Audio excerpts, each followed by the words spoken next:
I want to bounce off of a topic I watched from one of Sabrock of Sabrock Opinions videos that he posted recently. Yes, I'm calling him something different as I found out that he calls himself Say and not Sai. Oops, my bad. It was about bad logic, and he talked about in this video that he was having a disagreement with a person about the spell Swift Quiver, and how they thought it was a good spell, and when Say said, no, it's not a good spell, it's a terrible spell, it's way over leveled for what it does, it's concentration, so you can't even synergize with your Hunter's Mark, and in general, it's a 5th level spell that doesn't match with a 9th level spellcaster, like a 9th level spell from a spellcaster. And the guy, his logic was, well, it's a 5th level spell versus a 9th level spell. Obviously, a 5th level spell should be weaker than a 9th level spell. But he didn't take into account that both of them are at around 19th level. Now, he did state that the guy did put forth the, well, actually, they get a 2nd 5th level spell laid, so that should equal out to a 9th level. No, it doesn't. It really doesn't. So, For those who had a little bit of issue understanding what was said in that video, because I had to take a few seconds to understand it, for those who didn't understand it, I'm here to dumb it down for you a little bit. Not so much in game design speak, but in terms of actual play. Like, how does this affect you in actual play? And yes, Sabrock did explain in his own video how it would affect you in play, that a 5th level spell slot from a half caster versus a 9th level spell from a full caster is obviously weaker and all that.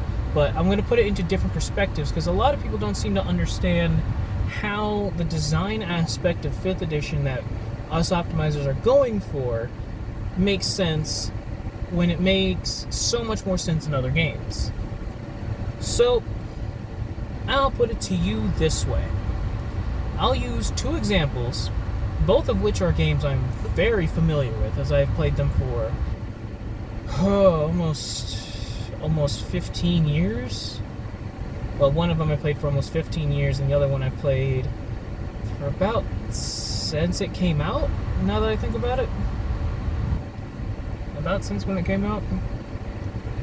So, Sabrock said that every class should start at a 0, and then everything that they gain should give them a bonus to that 0, either a +1, +2, +3, what have you, based on how much strength you want it to have. And every class should be built from the 0, and that if you start at 0, and then you take some shit away, or you make things that don't actually benefit you, and you neg yourself, and then you give yourself boosts, you are behind. You are weaker than your contemporaries because they started at 0 and just got bonuses. Meanwhile, you had to start weaker, or you gained abilities that made you start weaker, and then you gained abilities that actually buffed you a little bit, but you are now behind. It is the equivalent of the monk getting that unarmored defense feature, so they're automatically starting at -1 because their armor doesn't work unless they're unarmored. So now they have to gain an ability that puts them back at 0, but now their power budget's gone for their first level outside of martial arts, and that's a +1. Meanwhile, fighter gets 2 things at level 1 that gives them a +2. So now fighter from 0 has +2, and monk has +1. That's bad. Now, I know what you're thinking. Well, that doesn't make a lot of sense. Why would you start at 0? That doesn't make any sense. So let me give you an example. In a standard game of Yu-Gi-Oh!, if anyone in my fan base has played that game, as I have, there's a thing called card advantage, as it is in every other game. And card advantage, you track card advantage based on how many cards you have and how many cards you have gotten rid of. So an example, in the starting hand of Yu-Gi-Oh! You start with 5 cards. So you're both at a 0 card advantage. The reason Pot of Greed is banned is because it is a positive card advantage. Now, most people would think, you're right, it's a plus 2. No, it's not. It's a plus 1. Because when tracking card advantage, you have to account for the resources that you expend in order to gain additional resources in the mathematics. So in this case, if you start with 5 cards and Pot of Greed is one of your cards, you have to play Pot of Greed. You now have 4 cards in your hand. You are down 1 card. You are minus 1 card advantage. But since Pot of Greed draws you 2 cards, and that's all it does, you get the Pot of Greed back, so now you have 5 cards again. You are now at 0. And then you draw an additional card because it's a plus 2. So now you have plus 1 card advantage. You now have plus 1 because you drew that additional card. And now you have 6 cards over your opponent, over their 5. Now you have more room and more opportunity to make plays. Now I want you to imagine for a moment a scenario where you enter a tournament for Yu-Gi-Oh! And you know Pot of Greed is banned. Everybody knows Pot of Greed is banned. But the creator of Yu-Gi-Oh! Himself, or the top player of Yu-Gi-Oh! Or the CEO decides to enter in the tournament, and he decides to play Pot of Greed against you.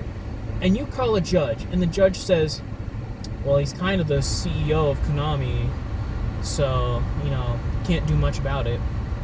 Suck to suck, bud, can't do anything about it.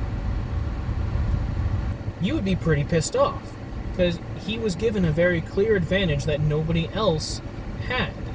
He was given something that nobody else should have had, but he had because of circumstance, based on where he was at the time, or how it was designed.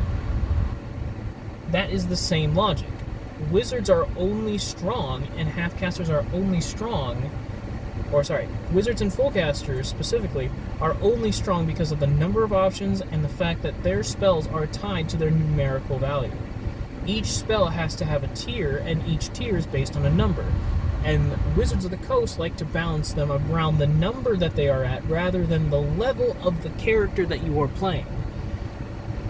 So instead of balancing 1st, 2nd, 3rd, 4th, and 5th level spells for half-casters around the progression of full casters in power, they instead based it off of a full caster's progression of their actual spell slot level instead of the character level progression. It is a circumstance in which wizards and full casters as a whole are given a buff that no other class gets based solely on the fact of who created it. If they hadn't created it in that way, they would not have that advantage.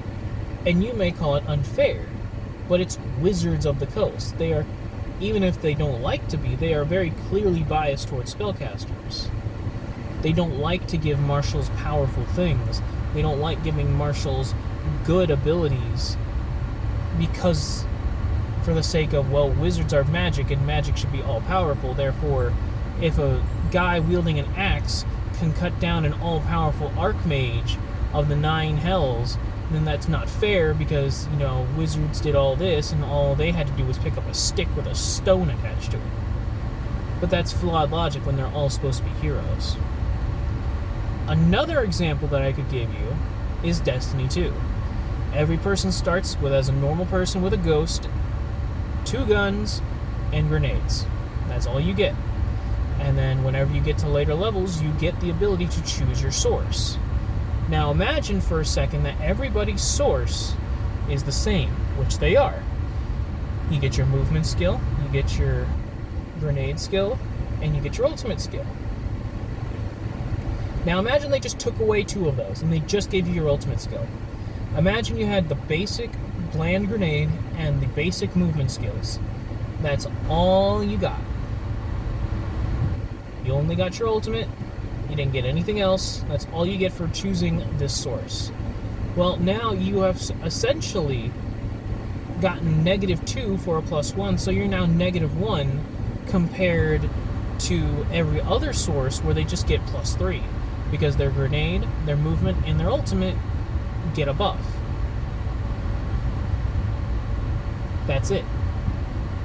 You are now weaker And in order to compensate, you'd have to give the remaining options more power. But they don't.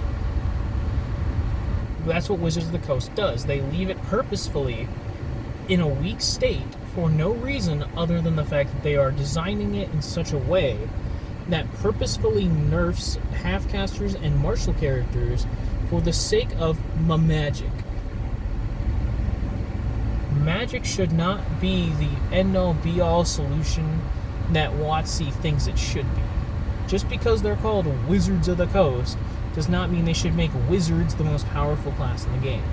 Everybody should be on equal footing with one another. It doesn't make sense, especially when even in its own genre of RPG, other games do it so much better. Final Fantasy does it better. Fire Emblem does it better. Chrono Trigger did it better. Pretty much any JRPG, any RPG did the whole martial characters versus magic characters divide a lot better than D&D did.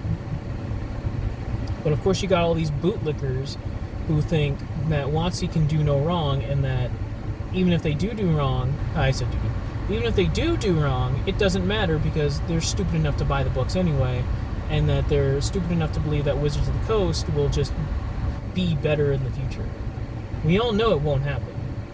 Even if everybody in the world stopped buying Dungeons and Dragons today and started playing other games, they most likely will not change. They'll try to do the same shit that they've always done and make poor decisions, poor balancing decisions, poor content, lack thereof, and then they'll blame the community for not wanting to buy it. That's just how it is. Or, they'll just send the Pinkertons after you again. Who knows?